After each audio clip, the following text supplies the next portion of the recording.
Karena selama ini kita kan keliling. Jadi sebelum hal itu terjadi kita selalu pergi. Nggak usah sampai yang kamu minggir, jangan di sini. Misalkan saya laku, dia enggak, itu saya udah nggak enak, Mbak. Itu. Jadi saya pergi. Nah, sekarang karena saya itu dapat tempat nih, meskipun cuman ya di pinggir, itu tuh saya dapat dari salah satu tukang parkir yang punya tempat situ. Nah, Mbak, yuk tak cariin tempat yang sekiranya banyak orang lalu lalang di situ. Jadi orang yang berwenang lah ya, berwenang secara inilah untuk lingkungan itu. Pedagang sebelah saya, alhamdulillahnya ketemu orang baik. Mbak, di sini nggak apa-apa. Nanti kita bareng-bareng. Alhamdulillah seperti itu. Ada nggak sih Mbak pembeli yang kayak jatuhnya kayak menjatuhkan, misal mau beli tapi ya kasihan, tapi seolah-olah kayak menjatuhkan Mbak Sofi? Banyak. Jadi mereka tuh pengen sama Wisenko. Dikasih tester, enak. Tapi kenapa kayak yang, enggak lah aku nanti beli di sana aja. Di sana lebih ini kok.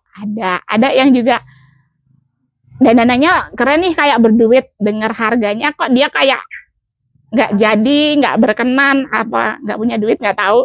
Gitu. Makasih ya testernya, pergi gitu. Ya udah sih, memang tester sih ya gitu. Ada yang sebenarnya tuh enak, dia juga merasa sebenarnya ini cocok sih aku, tapi kayak gengsi untuk mengakui gitu. Pada akhirnya nggak beli gitu. Nah, Mbak Sofi menghadapi hal-hal seperti itu gimana? Apakah ya udah saja atau sakit hati atau bagaimana? Sekarang udah kebal sih, Mbak. Sekarang udah yang santai aja gitu loh. Orang yang beli ke aku itu pasti orang-orang terpilih, katakan ya. Mungkin pertama kasihan, tapi karena rasa positifnya itu mencicipi barangnya oke, enak, balik lagi. Rata-rata mereka balik lagi. Karena saya berusaha tentunya kalau dikirim, saya juga bagaimana caranya memberikan pelayanan yang mereka itu senang, on time, kayak gitu-gitu. Mungkin boleh diceritain Mbak, kapan dan bagaimana awalnya Mbak Sofi mulai membuat konten? Waktu itu tuh cuma diminta testimoni sama pihak gurunya anak saya yang pertama ya. Sama sih, keduanya kan sekolah di tempat yang sama. Itu cuma foto sih tadinya, tapi kita bikinnya video gitu loh, karena kayak lagi happening banget kan konten kreator kayak gitu-gitu. Coba deh kita bikin video, terus oh ternyata bisa ya aku ngomong di depan kamera gitu kan. Terus keterusan nih kita coba upload kok rame gitu loh. Kok rame, kok ada yang nonton, kok ada yang respon. Nah, dari situ coba deh kita bikin konten gitu, diterusin. Nah, kalau tujuan utama membuat konten nih untuk mempromosikan dagangan, edukasi masyarakat, atau untuk advokasi difabel?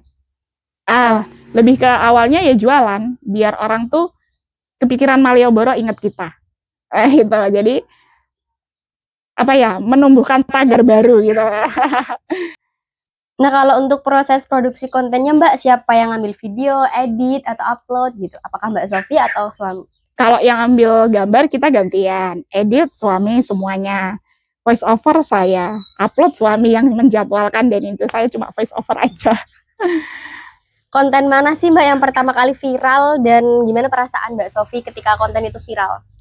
Naik ke motor yang seperti ini, kursi roda di jumping kayak gitu, naik itu bikin semua orang terenyuh gitu loh, semua orang wah hebat dan lain sebagainya, lebih ke support suaminya sehat selalu dengan kondisi istri yang seperti itu gini-gini.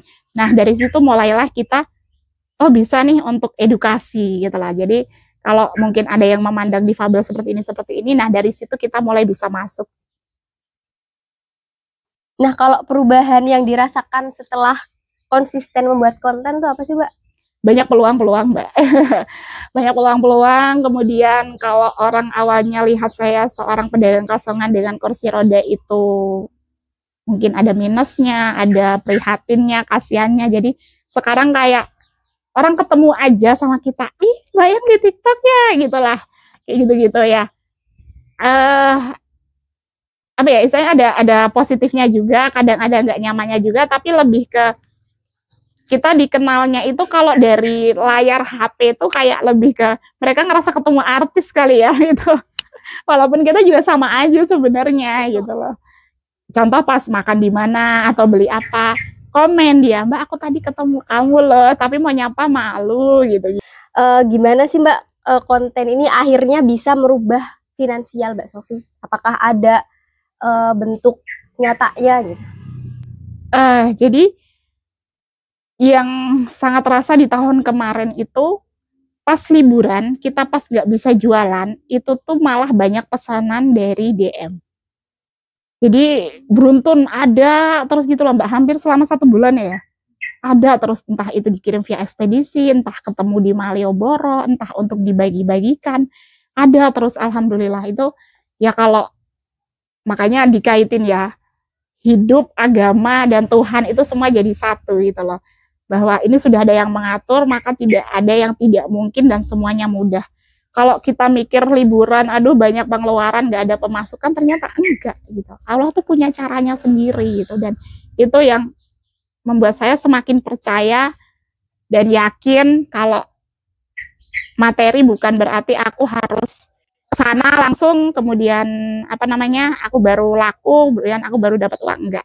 Nah, dari konten ini juga bisa mewakili untuk ternyata ini bisa berjalan dan aku bisa jualan lewat situ gitu.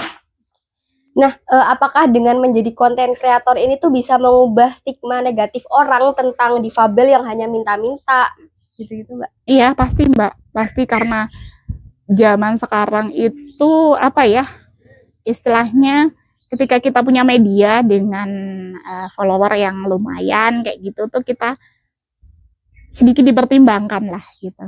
Jadi kalau memang mereka tuh tahu kami dari sosial media, jadi lebih mudah lagi ketika mungkin kita ada keperluan sesuatu dengan siapa gitu. Nah, apakah Mbak Sofi ini merasa lebih dihargai secara ekonomi ketika setelah menjadi konten kreator ini, atau sama aja seperti dulu gitu? Bagi yang tahu iya, kalau yang belum ya enggak. Tergantung. Nah, kalau dari konten ini apakah sudah mendapatkan tawaran endorse, kolaborasi gitu-gitu? Boleh diceritakan sedikit Mbak? Oke. Kalau apa lebih ke UMKM ya Mbak, masih yang di sekitar kami, jadi mereka nonton kita jajan kayak gitu-gitu kan. Terus jadi mereka tuh mungkin kayak kepikiran gitu untuk boleh dong produk aku ditawarin gitu. Udah beberapa kali kita di endorse kayak gitu dan kita punya red card, mereka setuju ya kita tag video.